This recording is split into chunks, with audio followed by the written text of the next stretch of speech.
afternoon. Good afternoon. We salute all people them for outside the country people them. We glad say we don't join head again for inside that Tory House. Saturday, PG News debate. We return back for try for look inside the different chapter them for the way they pass for the week. This afternoon, we go talk this palaver for Waka for Vex where it happen for company where it look out plenty. Now for that side, so for Pinjam, Sabi say for Sika this palaver, don't meant to be happen. We last, we hear around 79 of the people that they begin for send them outside where they go last go as we Tory enter for we hear. Tory 2 for this afternoon, we go take people them talk back on top to be happen for Kumba quarters. Now for inside the Bonaberry way girl picking where it decide for come out family house for go rent his own place. 3 years after they come it up away don't die. They say they so no man in no sabi way to really pass. We go talk that chapter 2.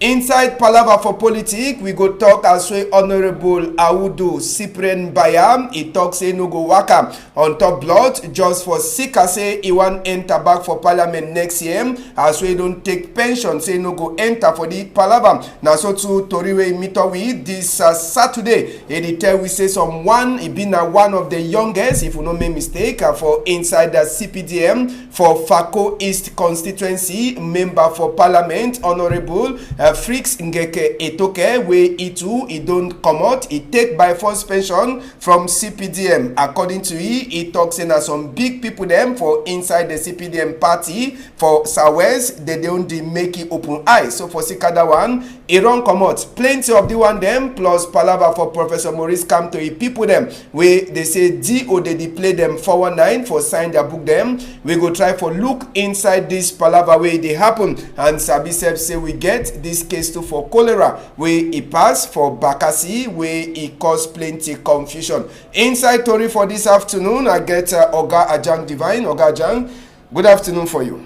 Well, Ambassador, thank you. And I glad say my woman don't born this morning and Pekin and Imami they do fine. Me too I do fine because I did for here. Okay. They born boy Pekin. Okay, it means they don't born another small equinox. Small equinox, okay. So congratulate for you, Thank Oga you, Ajang, and we pray so we'll get time for she done for dreaming born. Nah, not tomorrow, not today. Job Desiree, good afternoon for you. Well, I'll be so happy as how I don't even get information. I don't get some good news too for this my brother way. Me idea for Inside Studio. Good afternoon, Ambassador. Good afternoon, Mr. Divine, and good afternoon for all contributors for outside the following now for Pigeon debate where we don't come today for can talk always happen for inside the week. For someone make and see me country go for before. All right, and inside that Tory for this afternoon, according to Tory, we enter we here for corner side before we enter for image. We here see patrol for uniform people then be happen for quarter where they call them saying call me tag. They say that quarter it don't turn a quarter where people they know the sleep lock all them two item for Sika Palava for thief where it don't plenty for inside that quarter. We here say they be a cash plenty avoid them with the suspect, and we here say they can take even Okada them where they no show book on top and other thing the way they suspect saying that thing the way boy then they don't thief and Sabi saying call me tag. Sometimes the way people that they talk say thief they enter for inside people them house only for thief. The operation security people them uniform people them for inside Douala yem they be happen and plenty people them they don't ask them this kind of operation that thing that way uniform people they get for they do all time for say make quarter people them they feel sleep lock them too high. Yes, Ambassador. This one something we I know not they don't go for the DUAM ever since, and you know quarters they need vigilante. If I say me each quarter a form vigilante group where it go help for stop insecurity where it happen for inside quarter, and if I to say make security into the tonton as they make patrol, you know the patrol only for on top tar, then they enter to for interior because you see you get boys in for inside quarter you no get work. So when they are all working, only for go she don't play card. Ask question, also they get money for play card from morning so they dark, they play jambo. Who said they get all that kind of money? So if I say make security to the B for inside quarter, maybe they only work for on top tar, then they enter inside interior quarter. Now for inside the that body they go form group before they come out, go they do operation. Oga Ajang, Job Desiree the top palaver for vigilante group and we sabi to a vigilante group then just now they don't turn be for the other side for the country. you buy the idea for vigilante group them for inside Douala too, if you work. Vigilante group for Douala enough you work because criminal them. Now they said that they opt for be vigilante group, and for concerning insecurity where they all place even for Douala here. Uniform people they follow na route, they need to go for quarter. That one not true. Go for quarter, even for place where are common. You will see all place now cut. You ask question. First side they take that money where they take and play card. That means say they work at the thief. Then after they use them for play card. But uniform people then now they concentrate now for off license. They work at the collect money for off license people there where they for corner road. They need to concentrate for worker inside quarter. And all that king they hide now for quarter. They know all abandoned houses there where they used to go hide for they play in Jambu. Now, Ambassador will talk something. If he talks say no go work now thanks to the way they will start for form the group. Because if they start they form vigilante group and then they give them all which way they need. When you say when you want form the vigilante group when they work for night and they want work for protect people, they work for protect their own self. They need something for protect themselves and they need something for chop. But if they form vigilante group, abandon them like that, don't give them chop, they don't give them money where they will take and buy one or two things, then they will instead turn that see people. So if they want make and send me the thing worker, make them give them necessary things the way they need them. They not just form the group and then abandon them. So make them give them what they need them, like money, small money where they fit can buy some things and then they give a touch. And then they give other things to if you take and protect yourself like a colas or tear gas. or tear gas. Yes. Because never give them gun. No, so you give them gun, they will join a gang. Okay. So now so. Yes, and another video we done the tonton just now since yesterday, so this morning time. Now the one for Chief Tabe Tando where he kneel down, Sabise after to moving send. Now Chief Tabe Tando for that side, so for my two we don't kneel down for Beck. Say he did so make the boy the way they hold gun for Manu. May they left the gun, may they make peace come. Some people them some time ago we Sabise the chief said we don't talk. Say he don't make 500 amber boy them for Manu for left dragon them, but just now plenty people they ask now question why we kneel down the cry, chief he kneel down, he cry after the moving send for Bamenda, plenty people they talking as some film where he go get last fight. Do a big shame. I've seen a big shame for a whole chief for the behavior that kind of way. This one I've seen a film that they act on because they know what to be the solution for this matter. No matter you know go help for nothing. They know what to be the solution, what they get for do, no matter for go kneel down. Their dialogue where they be call them high pass. How the dialogue pass? Who they be daily? Where they go kneel down? They go kneel down for who? If you see people for inside the hall, they kneel down for who they are front. So they know what they get for do. Me go here only. Go talk to people the way they get for making anything be for the way they get for be. Make that people come inside bush. They need some other dialogue where you go make me all man be present. May know they add some kind of film the way they take the inside go disgrace their people and themselves. They go chief the knee down. It means that the whole village don't knee down. You don't make an country fashion that don't be there some kind of thing where any kind of man go touch even chief anyhow. Well, first time before I go stand for chief, you must be in a picking way if you wash hand with big people. With big people before if you stand with big people. But now chief don't be in a kind of place where they stand any place that they just look at anyhow. So chief they go knee down for fun. People the way you know get for knee down for. Chief don't even get for knee down. Me then do what they get for do ambassador. The one now just say that one have for throw water for your fire back. Okay, Chang, we talk this palaver for kneeling down at the new video that we did for social media where Chief Tabe Tando as we did for the worker for peace caravan for talk for people them waiting where it did so it happen for national man-to-man talk. One of the videos show us we kneel down, it cry, it beg say make people them with the whole gun. The same manu, it don't be in a bad place, it beg na beg, say make people they try for accommod for make manu for turn back for peace. But people they quote say we don't talk say don't make 500 amber boy them for keep their gun them. So plenty they ask the question why he get for kneel down the beg again where he don't make 500 amber boy them for left their gun and all of that one. Then they on top the same thing. Some people they check, some people they talk say it is so no be enough for say they surely prepare ground as we vote they come. Sinner style. The thing where the funny mean I say you know Estimuna them. Solomon Tende Muna, all the rest, their name they there for history. That one they want to say their name to enter for history because the Anglophone problem. will get a history for Cameroon. So the only one that names say they enter for book so that made they call their name too. First side people there they kneel down now. First side they be travel, come back, then they can kneel down. That where seed, they plant them, they water them, so they finish grow, they don't start bear fruit. Now that time they can kneel down. That one for me and I couldn't that way they talk say they kneel down. They will, even at me, they will leave and make they kneel down, so they kneel they hot for ground. Because the one, that way the matter is that way they be so for kneel down. Beg, they should down for their house, they not talk nothing. They be the fear, people they get courage. Now they kneel down now for who? They define na indirect campaign that do no kneeling down for correct.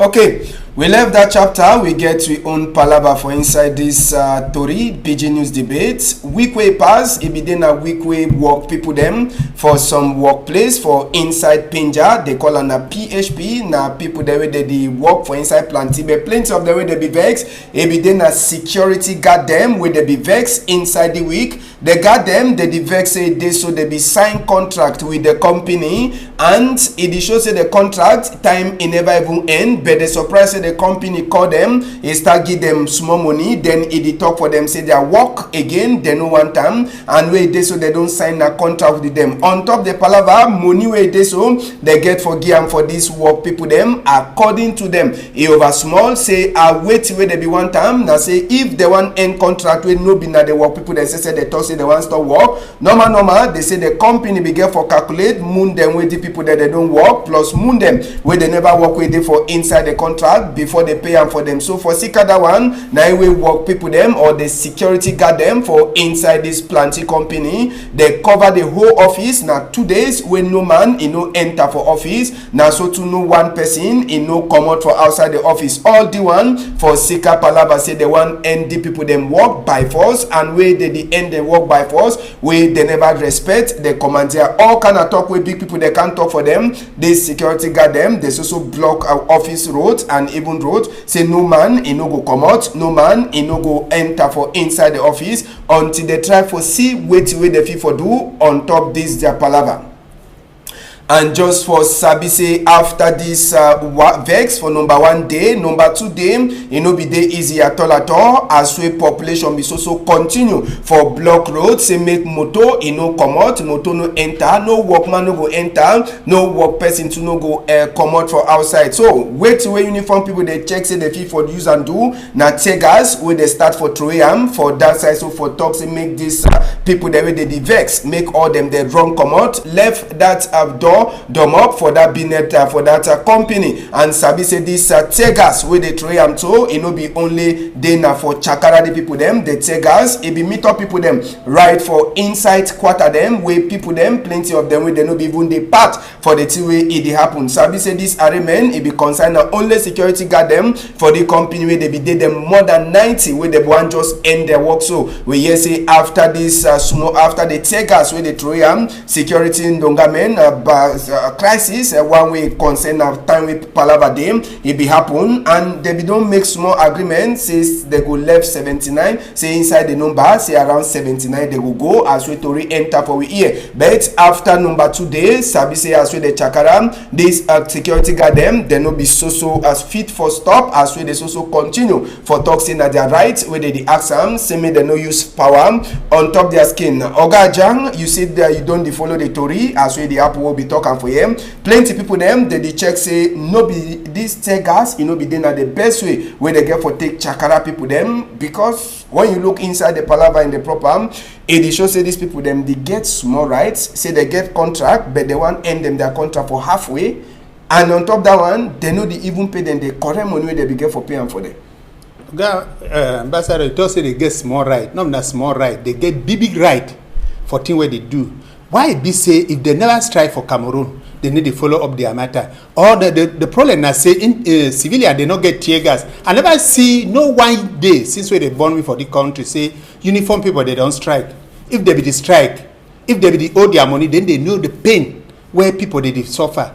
The people they get picking them for school so when they get woman them how so when they rent a house how the people they feel they pay school fees for their picking they all they pay their house rent if government they hold their money now planting they need to sell them again or the market for banana need to pass and sure say how CDC don't fall for Southwest. Now this place the pass now.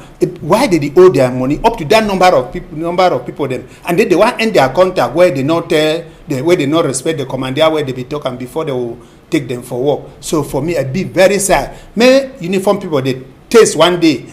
If not me, I be big government for Cameroon for all uniform people then for 2 months. You'll see something for here.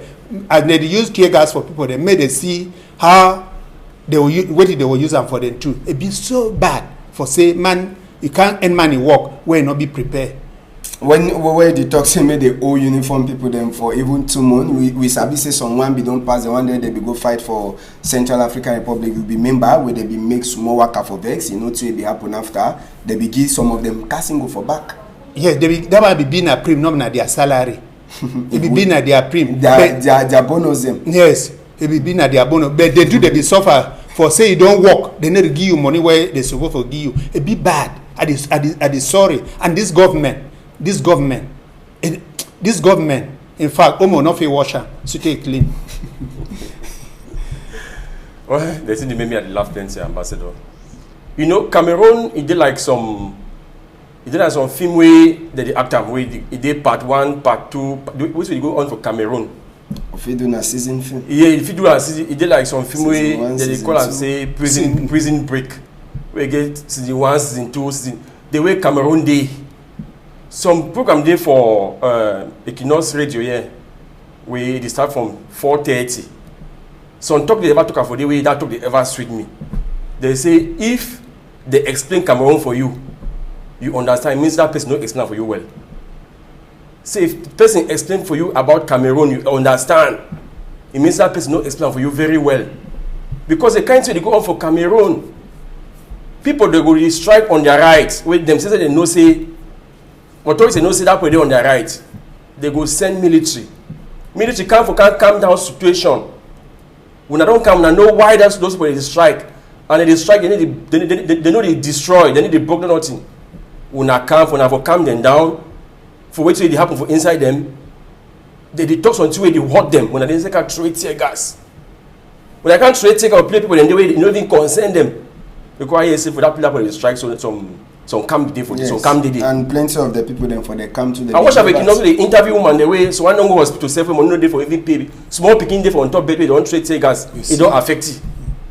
So you see Cameroon it go on for some way I don't know how you don't talk on say so sabon of wash up even omo and even though so you just pray God say you know ambassador for Cameroon teachers doctors they know get government need to look them. They need to look them. They look now only uniform people, militaries, police, general people they go protect them for powers. Other people they go work, they owe them, they don't want ask their money, they say can't take tear gas, throw them for them. It be happen last time for Paul. You see what it be happen. It affect people they inside motor. So I beg say when the kind of thing happen, so more take a small. More take a small. More keep tear gas for back. Say when I calm down, when they hear when I talk. When the trade tear gas. So I beg. But you know check say the tear gas where they try and soon for say me they open the door up for that company for say be then a number 2 day where they block that door. No be na only ambassador no only tear gas. No be na only tear gas. No be na only tear gas they fit take am make am people them come out. You get way you fit talk for some man. Some talk fit dey tell some man they think sweetie pass money. If you talk some talk, is sweet person. You feel the old person can ask you. They talk for you. He go and say maybe if he say buy you 1 beer, only the way they can talk for you. Convince you. No, na force way they want use them for Cameroon for all thing. They spoil the country. They want use force for all thing, and they never ever succeed when they use their force. Now, say when, instead they spoil and they can't use and so now after where they can't think say where to do I no fine. They ever do something where they can't rethink say where to do I no fine. They can't call them put them down, calm down. Because they call. Why not start from the beginning? They can't do some action where they don't bat. Now time way you want to see the exam make they want make peace. So we try for the learn for our past. Our past wrongs them more the learn. Than for some we do wrong all time. The way country day today, you know, the kind of things so you know fine. Now what happened last time for your own day for Okada people. Now small, not in our power. Alright, another people them too this week they be come out for roads. Another people them it be dinner work people them for that side so for Tico we get work people them for technical sites for TICO, and even one them for factory sites for CDC, with them to they be come out for road this week we just enter. And according to this work people them, they be work out reach for DOE office for that side. So for TICO, for talk for DO say they so plenty money it don't pass where they never get money, even as way they don't talk for them say me they tired they work, but they be so tired for work. But just now, according to some of them work people them, they say it is so they don't over tired, so they don't reach a level where they no go fit for tired, so they beg na beg say men gum na too he try for member them too they try for talk say they like saying gum na don't forget them on top this palava. Sabi say CDC will not they make any publicity or anything for them, but just so Sabi say na one of the company the way you be ever you know fit ever here say the work people they don't work and go for road. But since when this palava start 3 years ago or 3 years now work people them for CDC they be one of the people there they don't suffer over for sick as money no they enter for their hand, and this worker as I talk he will reach for DA office, then they turn back for their workplace where they talk say they don't overtire. You say maybe if you congratulate the people there they still come outside for the work, but money no the show. Well, that's true, Ambassador. I over pity CDC for now. Now say you did people not understand which way CDC go through. But people don't feel the work then to they get money. At least me they give them small, me they take and they salt. You know easy. Two ways CDC go through now. Maybe they feel they hide them, but two ways CDC go through now. They like pick away, they don't born and so they don't work, they don't go university, they don't get work. After they don't go lost work, they see find other work again. Or you don't get some work, but you need the worker. Those people they owe them, they don't come back for work, they work. Up to now money no enter. And true, money no day. But how they go do? Now the question be the big question that how they go do, because they get family for feed them. They go feed themselves, beginning for go to school, and they work. How they go do? So this issue for Southwest and Northwest, it don't make them, it don't force people plenty, including the companies them. We will know. One as this way with they say number 2 after government where they don't employ people. Plenty people don't they plenty don't. I don't see plenty people they do right Okada way they be there for the work of CDC where they don't leave work. But if there's more and they don't remain they work, at least make director of that side. Don't go down. It don't go down. Maybe until they try for look small thing give them. If they pay them at 50,000, they get even at 25 million for their skin. At the beg na beg. This peace caravan people, the way they go for Limbe, the one day they go for Limbe, one of the things the way one mommy talk, he talk na say that money where they go give for people them for Guashi, for West region where landslide be happen. Say if they carry that 200 million, can give them to for CDC, say they put something, then most of that boy then they go come out for outside for can CDC go take them for work. If you say that one, if it be some secret, or if you help say making the turn back to normal for CDC. Yes, for me, I will talk say yes, if it be, but only see the condition where that people they take and go work. All we will know thing where they happen for Southwest and Northwest. The man tired go work, then they need to pay. Now all the thing will they talk and say if headquarter for CDC not be for Yaoundé, sometime some reserve be some money be for be where remain for bank where they for the pay the people then today. You see the thing where they talk and say Cameroon they don't spoil, and Cameroon if the thing if the kind of thing that they continue for the happen for Cameroon, then the next generation I tell you sometimes some of them will run the country. The idea where that mami give fine, but for us the money will come out. The same side the money come out for Goguashi if you come out too. See some Muslim they go for whether for Zeka for Mecca. Last time see amount of money where they give them, but why it not be say work at them for Cameroon they must suffer, they must strike before they give their money. It be too bad for the thing the way they happen for our country. Ambassador, I want to ask that money become also be rich for the people the way they begin for get time. Hey, for Bafoussam, yes. Who sabi say Congo side be the talk say no be na all money, say some money be cut, but that one we know about. Now Cameroon for you.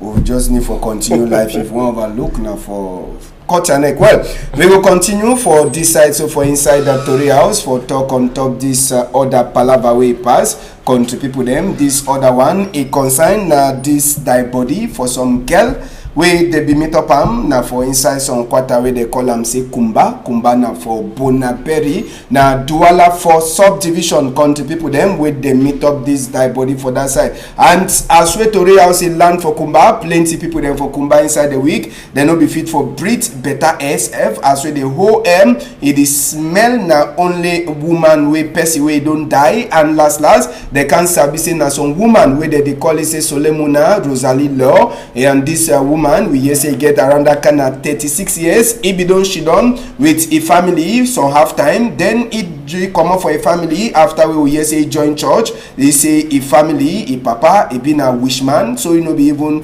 talk the jump he can't stay for inside the house now for the house where last he died. Time when they meet up for inside the house he already died, he be she done, he be knee down, he be show say he be the prayer before he die, but they meet up the die body now only day the way the die body do already spoiled for that side. So for inside Kumba now we plenty people they ask him this palaver for hallelujah amen, hallelujah amen. They say that the thing that will cause separation he make him this woman he left a house, he left a papa a house, so they do, so they even call she papa them, he say house we papa the day which day he join church, so only prayer last 3 years 4 years after we left a papa they meet him like die body. So now it be the true wish now every people that they ask him.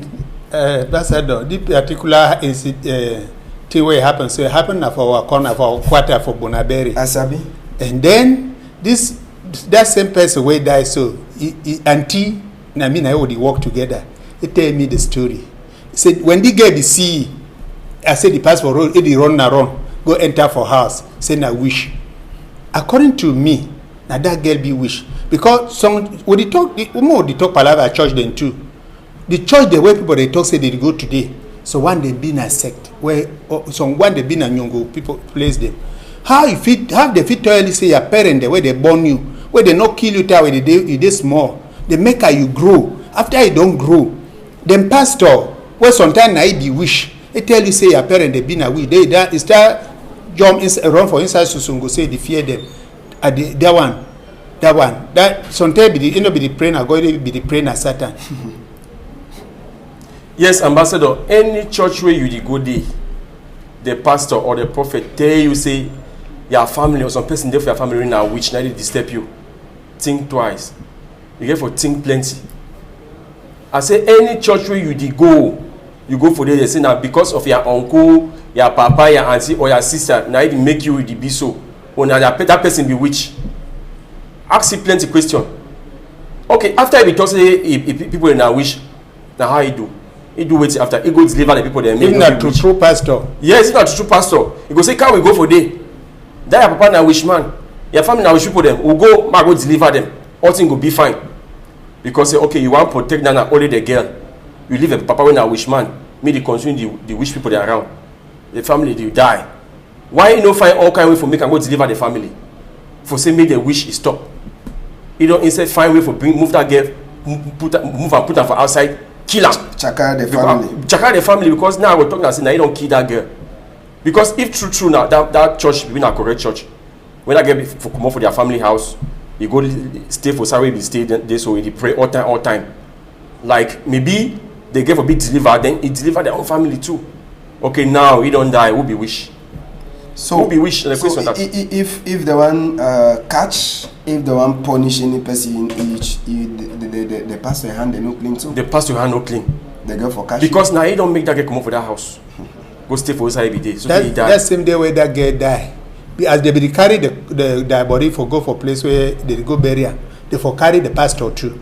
Because pastor and then na this guy and Gambi people them. Because you know if you tell at the time for this small church the way they deform all place for quarter today, you know if you tell person say person be wish, he use na wish kind of means for no say the man na wish. So that means say in the wish pa where born that woman they get place where they meet. Now why they no say na wish? All right, another case so for that way people they fear now for inside the Kusala for Kumba.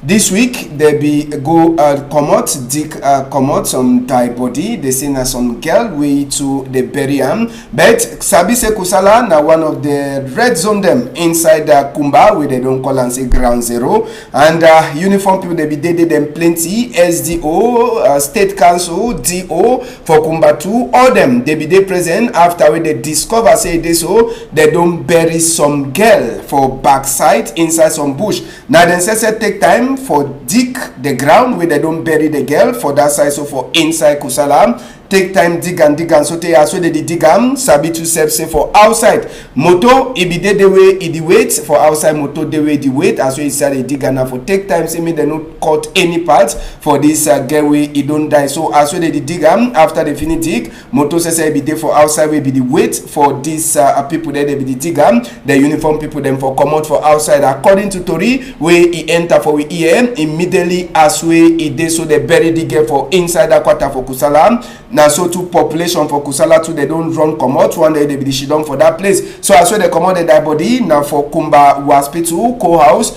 they carry the die body one time go keep am for say investigate he go so continue for pass for that side as well talk Kumba Kusala now one place where plenty people them they fear am, and after they be discover this die body plenty people they run come out inside the quarter for seek fear for their mind.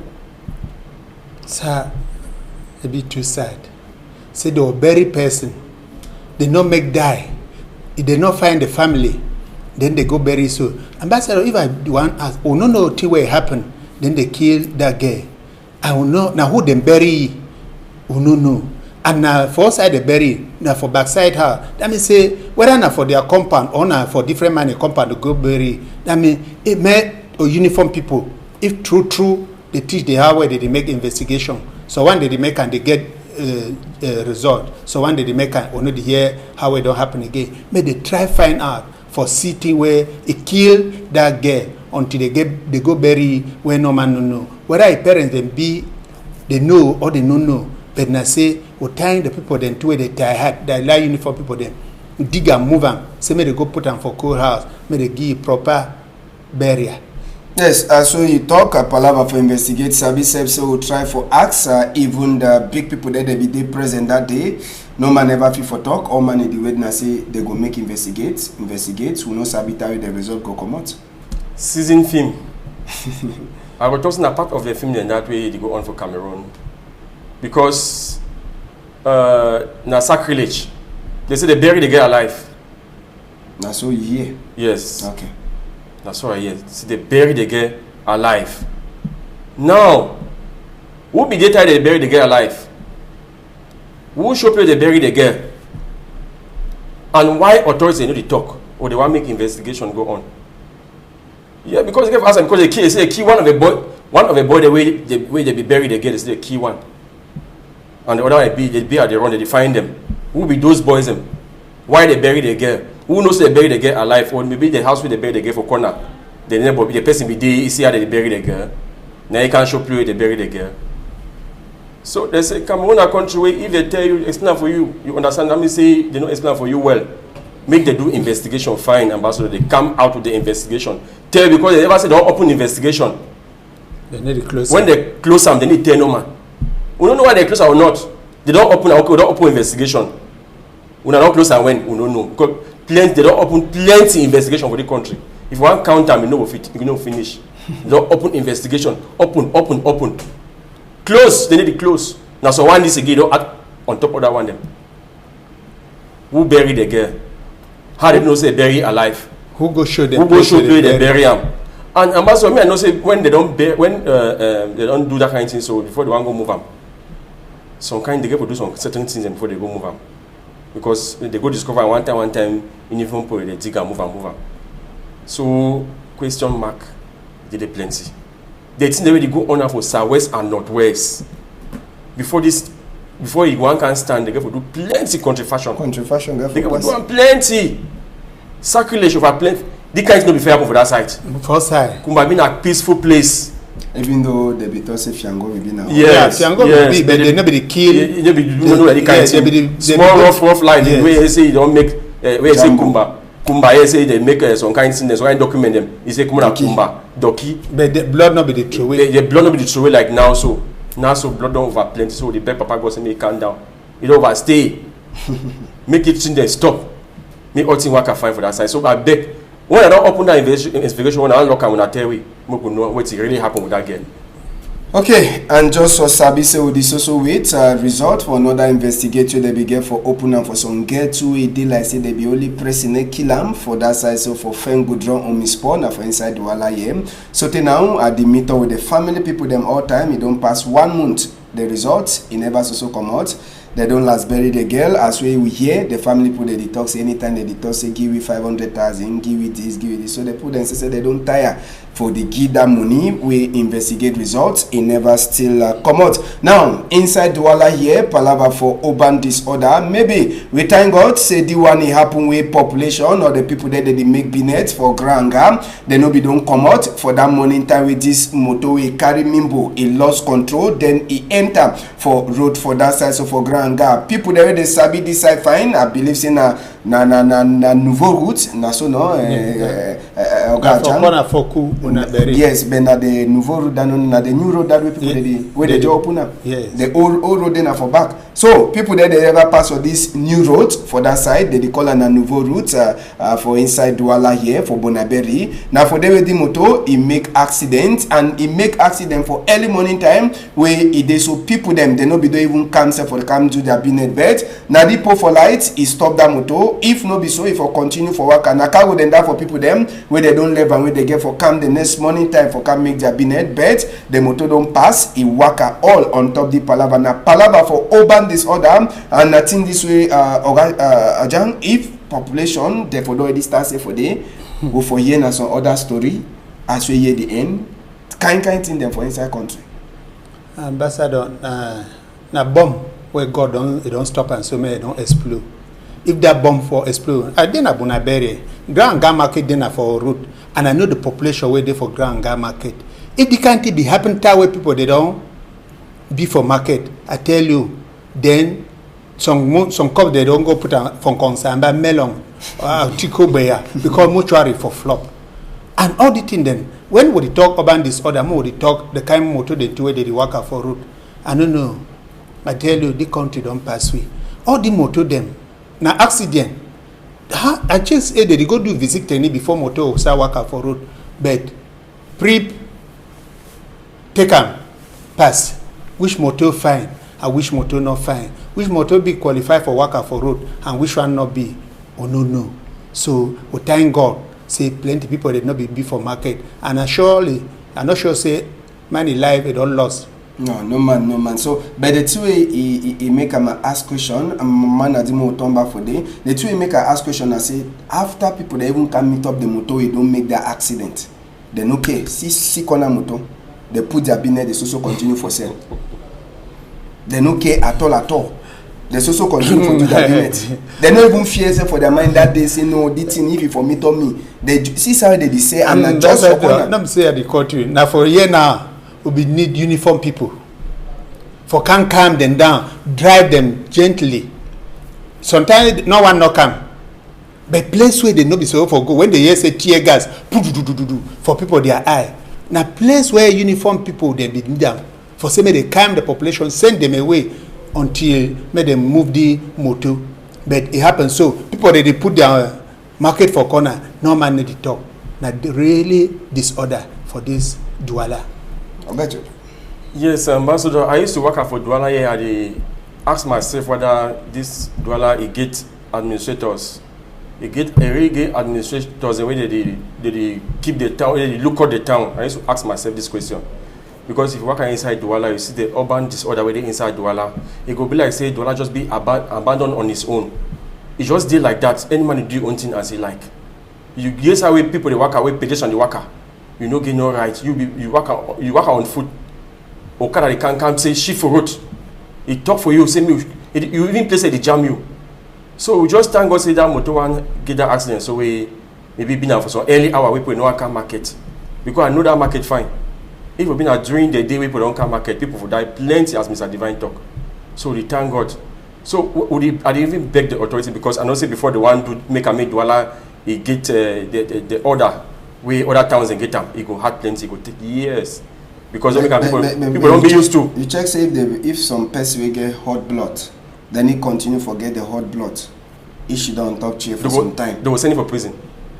Who was sending for? No, you mean hot blood like governor? Person will get hot blood, he don't talk say D1 so he must. You mean like president or you mean like governor for control? Person for local the play. If he be governor, he decide for take operation, keep Douala. He no will stay for long. Why? Because I don't see him plenty. If you come, one can work according to where you get for work. If you say when you enter for chair. I mean, like for this kind of thing, they all the something don't enter for the any man where come for Douala, some Tumbude where they enter for you, where you know the hear order again. Not put kako for not for long. They go work ambassador, they go work, but they don't work for long. No, but it depends if he get for come with his own team for people then, or must say if they get for vote. Take example. Vote people then. Yes. Get someone where they need to appoint. We keep Bonaberi clean every Thursday, every end of the month for Thursday. I tell you, that way they talk to me, they keep Bonaberi clean. They lock all straw. The any man they should on for a house. Even you where you got at the smell, reach for your right for your bed. They should on there for house. 12 o'clock come. The animal open. Now who the fool who? So you know it will take time. But now one deal where we did Bonaberi, one copy the example where they happen for Southwest, a failure. And they travel go different country. They go see a country get order. They come back for year can't don't quiet. Now once they phone me. You put people there and say they put order. Government didn't get for government get free tonne. If you go for France, how we go last time we go give some help for that side. They carry water for Tabo Tran for sea. He help for some council for France. If you go for that side, you see order. If you come back for Douala, why not for implement them for inside Douala? You see any motor they park anyhow, or they work anyhow. For market people they carry them. Any man they want send only for inside road. People get for work they don't carry them floor pack and for road. You know if you give away for pass, you want to pass for inside road. You want to pass inside road too. We know day. All right. So we go close that chapter with the Praises Sunday. All these disorder them for inside Douala you go last end and people then too they go enjoy. Open small palava for honor them. Sabi Seb say this week as soon as Sabi for inside Yawende. Now for the way they so honorable Audu Mbaya Cyprian we be na SDF. Honor it deny say he no go turn up again for votes for Teki enter for inside parliament. We enter for this one for Honorable Audu for talk. Yes, na be that for Sabi say he said na he talk say he no go enter again. He say no go waka on top blood for enter for inside the parliament. As we don't talk say no go be again for inside the vote. So it happen for our country this year. Plenty people that they don't talk say they so Honorable Mbaya Audu say they like say he the fear say maybe SDF no go win again as we be come up from Camden do constituency sites as so they be check say they like say CPDM be there overtake grand so now why daddy talk so but according to your own talk he try for talk say na for Sika say no one waka on top blood only for Sika say one turn back for parliament he be already enjoy 3 different mandate them and he say that one he don't correct say no go waka on top blood for Sika say he want turn back for parliament the one na SDF opposition another person wey he own he enter na yesterday he concern na Honorable Frix Etoke where he been a CPDM honor for that side so for Fako East constituency and he did so Honorable he sign a book for talk say he don't come out for CPDM say no go she done again for his CPDM according to Tori we enter for we here Honorable Frix Etoke he try for talk say he did so some one day where they talk say they be the big people them inside CPDM for Southwest they call he one so for Sika that way they don't do one say better than for say a life he go make it take by force pension so he signed book yesterday for talk say he don't take by force pension for CPDM party and he be then one of the youngest for inside the Southwest for CPDM so we don't look two different cases. One na Honorable Audu Mbaya Cyprian where he don't deny say no go waka on top blood because he want turn back for parliament but the one he own he say people that they call the CPDM big people them for Southwest they call make it open eye say anyone lost his life say better he come out. Yes, Ambassador. And now people in this way they follow Ahijo's Amadu Ahijo full step where be teach we say they resign for something. If not real Cameroonian than that. If they resign for some duty then Cameroon not there for how we did today. I appreciate the thing where I would buy a duam. Now really work for on top blood. No na fear. If they go in it will still win. But if they say thing where it happen for parliament, it not be a thing where Cameroonian where get pity for your brother and sister then. If you go shidong again for parliament say it talk it be a parliamentarian. Then for the CPDM man where resign guy a talker, yes, it should do and fine. Because when they don't start warn you so, then you die it the smell. Then plan for make your coffin it already be for machine. So it do fine as say resign. People they call it, they warn you, make them see and say no, you know see they you know one go in again. Now I appreciate the thing where they don't do and make other Cameroonians them where they don't put gum for their chair, they say they no come out. Make they copy example. Say they resign for duty. Rest it been a normal thing. I like the thing where they do. Job Honorable Frix Ngeke Etoke, as I say maybe you know the person, you know it very well. And Honorable Mbaya Udu Cyprien, two different people, them two different party. One, you know, work on top blood for Tomba or Parliament. One, he be young and he still get blood for do work, but for Sika, different kind call, they don't get time. He don't come out, and no na say even come out for race, he come out for the party one time. Yes, now so once in this way, it be hard for a year for inside Cameroon, say some government official resign, or person who work inside parliament or any authority resign for inside Cameroon. So I'd be so surprised. Like like the SDF man, I think say what we do and me fine. If all the honorable, if we take example for Honorable Audu, like it will find plenty, because people know if they die. Things that happen, when I want only fight, so when I go stand for election, which we do, I'm overcorrect. I say bravo for you. Then for this Mr. Frix, now young person, young parliamentarian, I know it don't help youth them plenty. And I tell you one thing, Ambassador, any man where they work fine for inside this government, where they do what people they appreciate them. You need to do now way. If people they want them, see people they for inside parliament they want them. In the stay, they draw you for back. You see why they treat it now? Because the population they over appreciate it. They appreciate it plenty. So now why that they call you? What you say they call you for phone? They give you threatening message. But the thing funny is saying your own party people. Yes, normally now so it dey. Why instead the party be get for using like. They want make it work the way they want me work the way them they work. Me they appreciate because when they call your name plenty, they say but why never called my name? So when population they say oh this man when one come out they say oh they vex.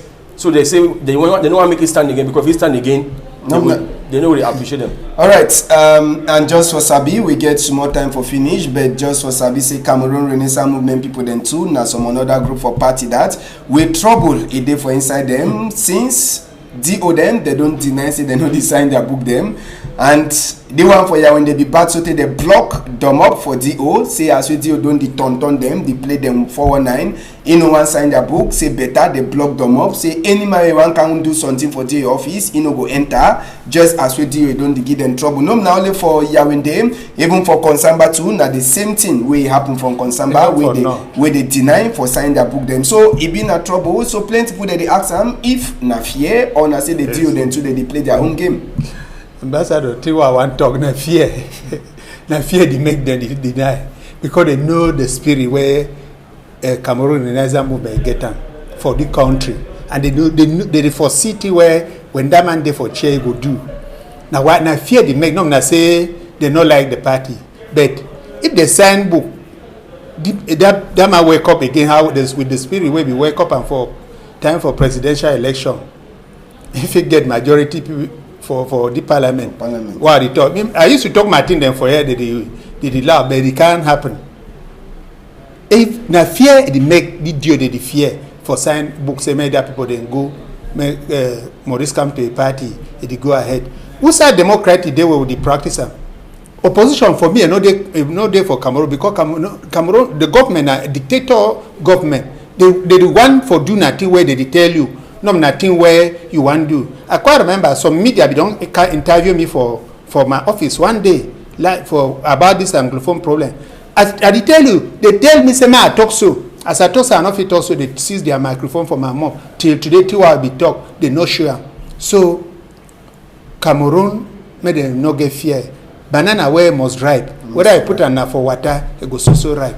All right, Job Desiree, maybe what you get for talk small as well the finish this palaver for Cameroon Renaissance movement. Yes, CRM na party way it be like some threat for CPG and for this government. Now whether all things they happen, so I don't get much for talk. But like people be say, ndamba na sense, ndamba no na boom boom, na sense politics in that game. Me the leave people, me they go stand for election. Then when I go, na soon I be win, I be get 71%. One of the fear people way they begin how many.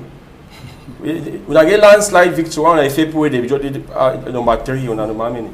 Make ndamba na sense, no be na boom boom, no na power. When I go move, go for me they go for field. They go see who people they like her. Make them know they say no, they want to give different motive and say no, you get for do this, you get for bring this kind of document. Document anyway, they don't ever put and say nothing now I get for presenter. Why they bring her now? So now again, when I go for field, when I go play the game, we'll see who go win. This one are direct for place where vote happen where they count. Sabi who get for winner, who they know now for constitutional council again where they get for take and go. So it work no over there. Work no over there, but so work the B. Yeah, work the B. All right, we get case for people there they don't lose. Now the last part that for talk inside this afternoon, but Sabi say Bakassi it be hot to this week.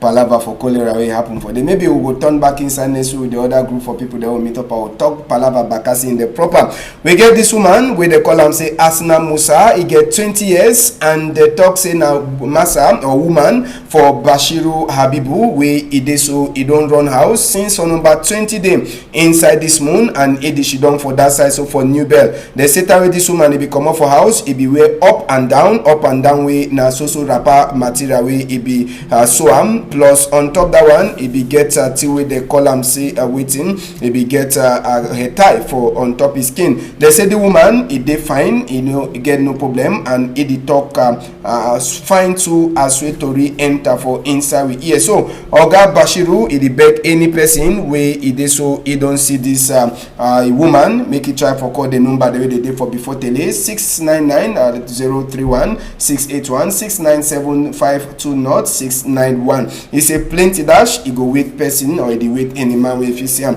This other one na some picking two way this way be there for inside the wala here two way don't lost. In name na Akum Blessing na ma Aqua Gillian Aqua the talk say he go take the picking na for Mautu Moyoka side for Kanhelepi but last the picking he don't can loss for this side. So you see this picking you sabi am with the kipi try for call the number 653 786 319 651 258 481.